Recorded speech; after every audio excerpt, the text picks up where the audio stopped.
goal of this drive is just to talk about specifically conservation of energy. So when you're driving, your goal is to convert gasoline into kinetic energy. Once you convert gasoline into kinetic energy, you want to keep it as kinetic energy as much as possible. The main way you do this is by avoiding braking.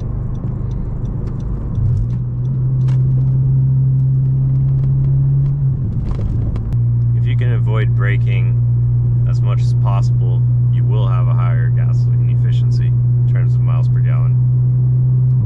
Part of driving efficiently is the ability to anticipate the future. So I've got a stop sign up ahead, so I'm going to get off the throttle early.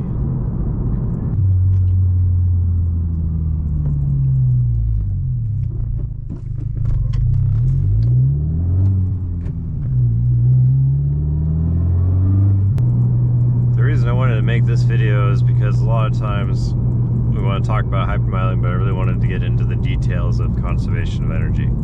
So here again, I'm backing off the throttle as early as possible when approaching the stop sign. And ideally you don't stop at stop signs, but a lot of times you sort of have to. A long downhill, or not long, but a good downhill, so you check your mirrors, you make sure no one's behind you, and you get off the throttle. There's no reason to be on throttle in gear on a downhill, if you can maintain the speed that you want when you're not in gear. We'll talk a little bit about hills here. So for hills, what you want to do is you want to trade speed for altitude. So in this case, I know I've got a decent hill to climb here, get off the throttle, and I let the car's speed slow down. And particularly in this case, I know there's a stop sign at the other side, so there's no reason to maintain a high speed, so I'm gonna have to waste it all here. Familiarity with the road is absolutely important. Just like in racing, you know, your first time you go through a road, you can't ascend it. In hypermiling, the first time you go through a road, you're going to be completely unaware of dips or raises or stops or turns that you're going to need to negotiate. In this case, I actually was coming in a little bit too fast and I had to brake too much here. There's negatives to slowing down or to getting off too far back, because it takes too long to slow down and then eventually you're just at an unusable speed. Another common thing to avoid is braking unintentionally. Some people will casually move their foot from the brake to the accelerator and back. Doesn't really help anything. So here I want to take a right. So I'm going to try to take this at a reasonably high speed.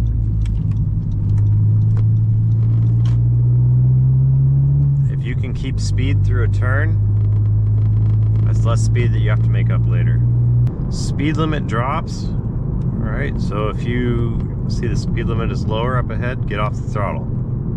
It's the same as approaching a stop sign or any other traffic control device. Get off the throttle early.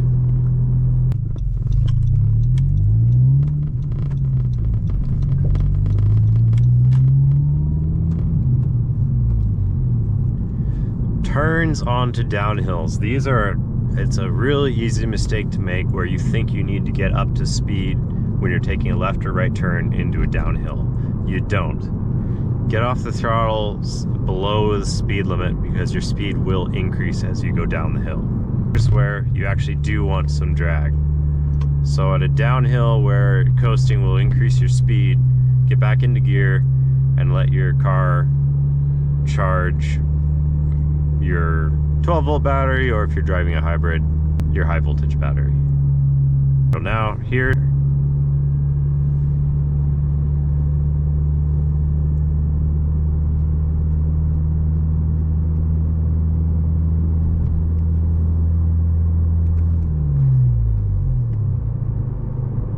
so I've got a hill here. I haven't actually gone over this hill enough to know how much power I need, so I'm gonna err on the low side, try to go over the top of the hill at the speed limit. Ideally, you'd be slightly under the speed limit at the top of all hills, but traffic flow may or may not permit that. So I have a long flat here to coast. This is where nuance is. I don't actually know how fast I need to be going to coast this whole distance, but we'll find out.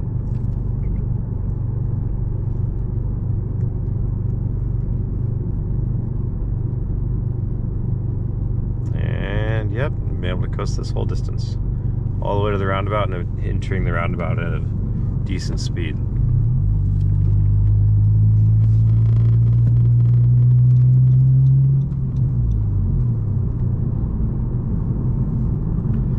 So this is a great example of where you don't need to get to the speed limit. If there's no one behind you, the speed limit is 35, but you know you have to slow down anyway at the next roundabout. Don't bother speeding up to 35. There's no point.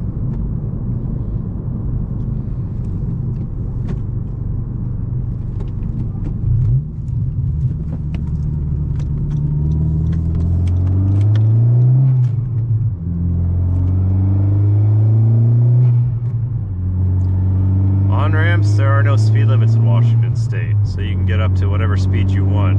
Ideally, you get right fast enough where you can merge nice and easy. Conserving kinetic energy on the freeway is real simple.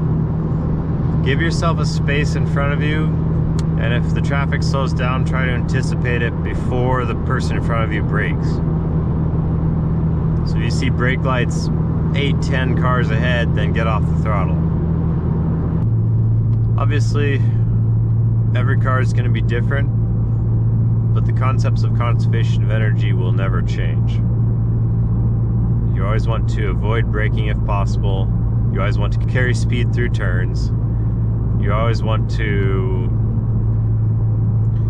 use hills to your advantage, not to your disadvantage. Stuff like this. It's very simple concepts once you start to think about it in terms of energy, but it can be a challenge to actually implement. So I know I'm going to take a left turn up ahead, so I'm already off the throttle. Checking, of course, to make sure there's no one behind me that might get annoyed. So this trip since the start has been 42 miles per gallon, which is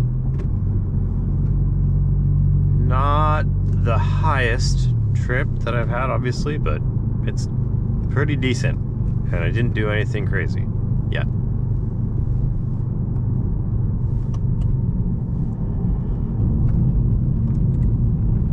So nowadays, cars don't like to engine off coast. K-band.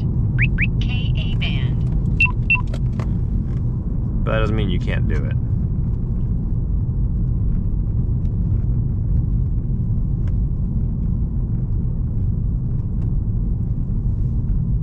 Engine off coasting can have benefits. It's very useful to know how to do it, but a lot of times nowadays idling engines aren't that bad.